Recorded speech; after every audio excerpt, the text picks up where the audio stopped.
মানুষ মরে গেলে তখন হেফজখানা থেকে কিছু হাফেজ কিছু মৌলানা মৌলবী দাওয়াত দেয়, মরা লাশ সামনে নিয়ে ওইখানে বসে তেলাওয়াত করে। বগুড়ায় কি করে? হ্যাঁ করে করে। আচ্ছা, এবার আপনি আপনার বিবেককে জিজ্ঞেস করুন, লোকটা তো মারা গেছে, লোকটা কি করছে? সে কি শুনতেছে? তো সে যখন শুনছে না তখন তারে মরা মানুষটারে কোরআন শুনে লাভ কি? আহারে আহারে কপা,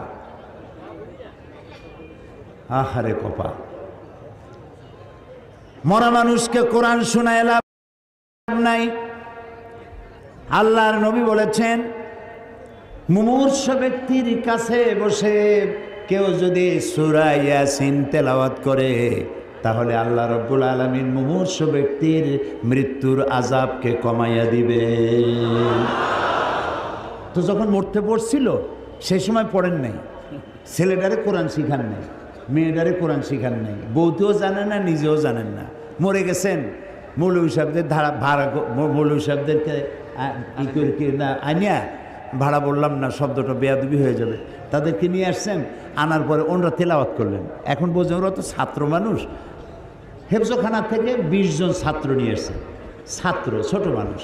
ওরা তেলাওয়াত করতে গিয়ে যদি মনে মনে ভাবে যে যদি 1000 টাকা দেয় তাহলে ভাগো পাবো, 25 জন আসছি, 50 টাকা না 60 টাকা, ওই ভাগে কত পাবে সেই চিন্তাও করতেছে, তেলাওয়াতও করতেছে। তো সে যখন ভাগে পাবে কত এই চিন্তা করে তেলাওয়াত করতেছে, আল্লাহর কসম কোনো সওয়াব হবে না।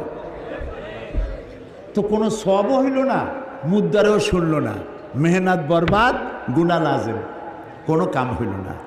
মরা মানুষে কোরআন শুনবার জন্য কোরআন আসে নাই, জিন্দা মানুষে কোরআন শুনবার জন্য কোরআন নাজিল হয়েছে। সুবহানাল্লাহ। তাহলে 2 নম্বরের ভুল করছি, কোরআনটা বিশুদ্ধ তেলাওয়াত করি নেই, কোরআনটা বুঝি নেই। এর ব্যাখ্যা আমি সামনে গিয়ে দেবো। আমি ভূমিকার কথা বলে শেষ করতেছি।